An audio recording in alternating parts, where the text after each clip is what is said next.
I'd like to start out by saying that it's always incumbent upon me to parse and nuance what we're doing in light of the impact and unintended consequences it can have on the community. One thing I don't want to do is be part of pushing this agenda forward of people that are making hash oil, nor do I want to make it intriguing to young people, or to anybody for that matter, to try to use this. So I want to be very careful.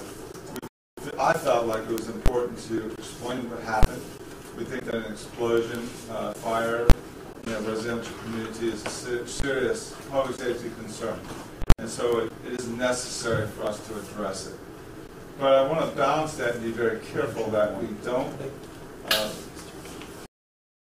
in our desire to be transparent and to share with your audiences what's going on, that we don't create an appetite for those that would like to experiment and to see what this is all about. So I'm going to try to walk a tightrope. Whatever we say or do, we don't want to advance the cause of people knowing how to do this. And yet, I do feel that it's important that because it is a public safety hazard, and because marijuana and, of course, the hash oil is contraband and is absolutely illegal, that we continue doing our job but be sensitive to unintended consequences. So Christine has given you a lot of the background on what happened. You know the charges, you know how much marijuana was discovered.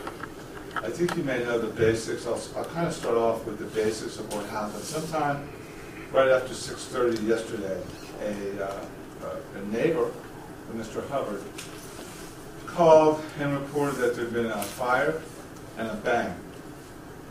And when fire rescue units responded, we also responded, and it was very clear from our early entry into the house to provide assistance to the victim that there was a very good likelihood that we were facing a BHO, or a butane hash oil lab. So what we did was we determined that there were no other victims in the house, which we are required by law to do, and we backed out of the house and got a search warrant. Once we served the search warrant, we discovered over 500 grams of marijuana in the house. We found the BHO, the butane hash oil apparatus, and we did find an amount of hash oil at the house.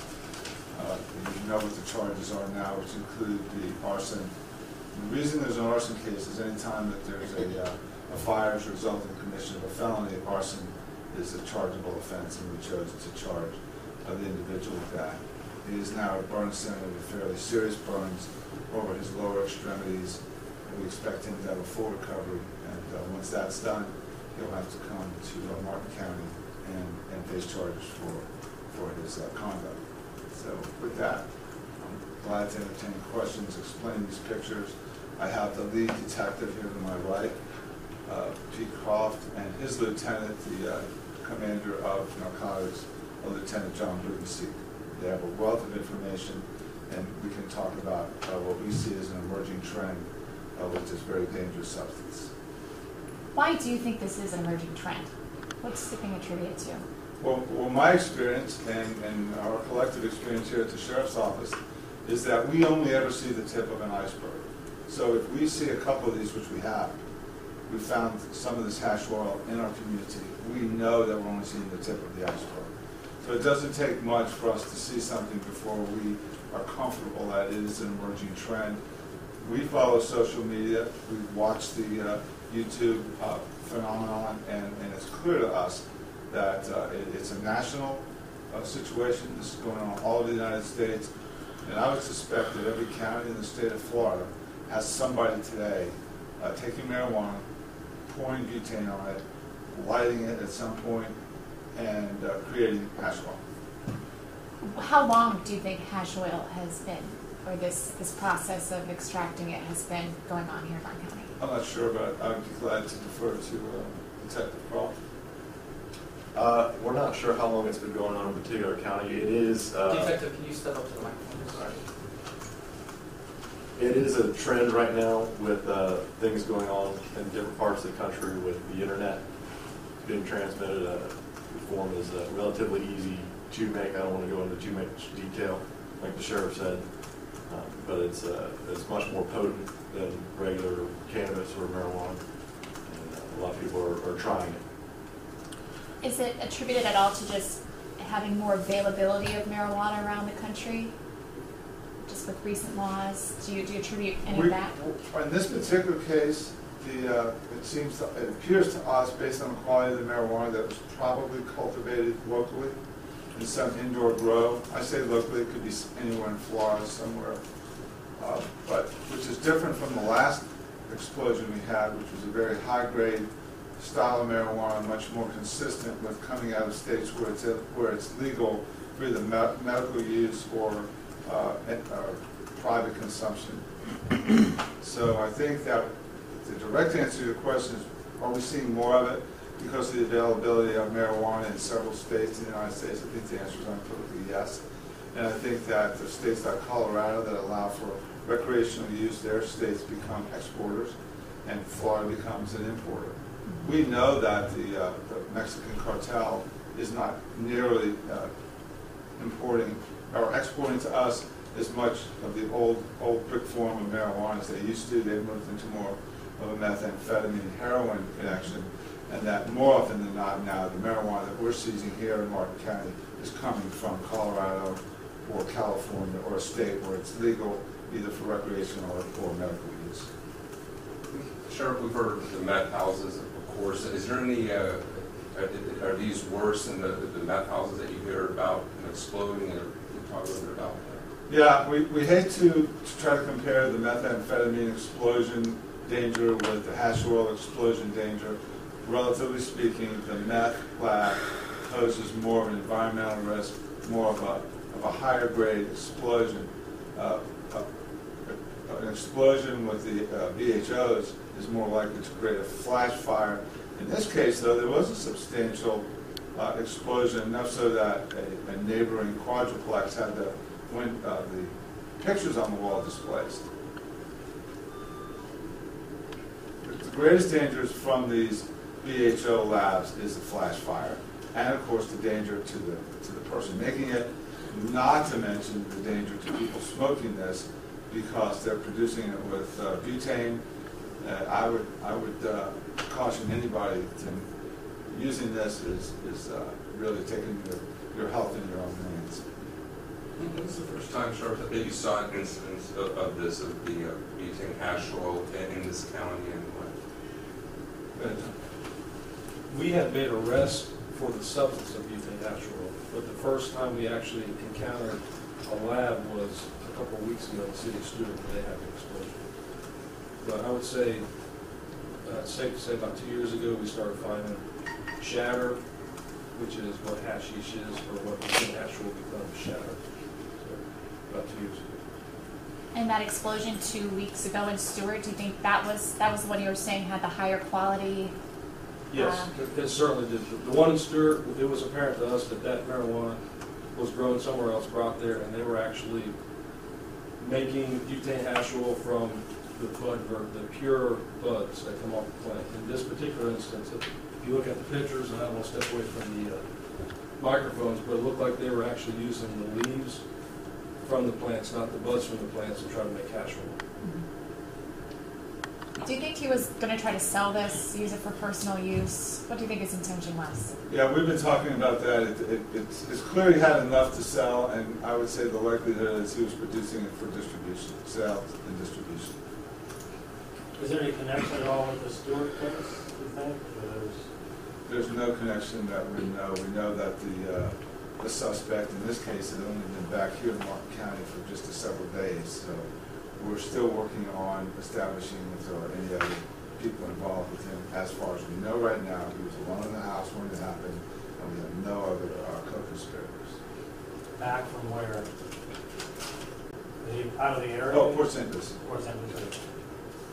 Sheriff, I just text, I think most people hear a note with a list. I don't know if you've covered that, but can you go over the to-do list? During the search warrant, we found a to-do list that Mr. Hubbard had made, and one of his entries was make VHO. You have that. Are there any warning signs for like neighbors who see suspicious activity? We're struggling with that. We've talked about perhaps doing town hall meetings. We're not sure how to get the word out. The problem with this phenomenon is that you don't see the precursor drugs that we see in the methamphetamine production, such as the precursor drugs. Name's escaping me. The ephedrine. So we don't see the pseudoephedrine. We don't have people running and picking it up for somebody. You can really make this and stay off the radar. So in this particular case, if he was going to sell it, you may have seen increased traffic. And so our admonition to everybody here in Martin County is, number one, it's a very dangerous substance to be producing. If you have any suspicions, if you see people coming and going with butane cans or buying it in stores, if you think there's anything going on like that, give us a call. I would say here's another warning. If all you thought was your neighbor was smoking pot, maybe you have a pretty liberal view about that, keep in mind that that's the beginnings, that's the drug you need to make hash oil, which is very dangerous. Do you guys have any idea what the street value of this arrest was? 50 to 80 It's for the finished product of hash oil. It ranges from area to area from 50 to 80 grand. $50 to $80 a gram. And how many grams did you guys see? 582. No, that was a marijuana. 582 grams, 582 grams of cannabis. Is that what you're? How much hash oil? Well, yeah, just a gram or so. I think the picture's up there. There's a picture of it. He was in the process of cooking it, so there was a lot. Could you walk us through these photos, kind of what we're seeing here? Good.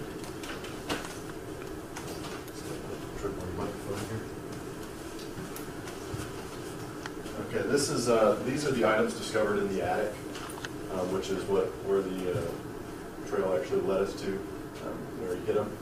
This was in a black duffel bag. This is just cannabis packaged. Either whether he was going to make it, sell it, whatever he was going to do with that. This is some of the clippings, along with, you can see here in the corner, the butane cans that he would use. And this was his actual attempt to clean up after the explosion before authorities had arrived.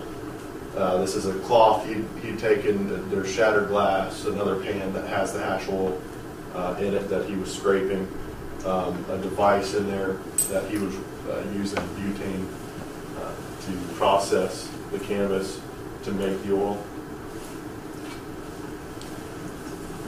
That's it. Are you guys finding more and more hash oil in routine traffic stops and things like that? No, we have not seen a huge influx of hash oil. It's like I said before, though, we always see the tip of the iceberg. My suspicion is there's more of it out there. It poses a real threat to young people especially, and the reason is this: the high-grade marijuana coming out of states where it's legal maybe has a THC content of about 20%, the active ingredient that induces hallucinations. This hash oil has 80% THC. So they'll take this, they smoke it in their little electric vaporizers. You can't smell it. They can smoke it in their bedroom with mom and dad in the house. Mom and dad wouldn't even know it. And if THC is dangerous to the brain of a young person, which there is evidence that it is, at 20% it would be dangerous. At 80% it's catastrophic.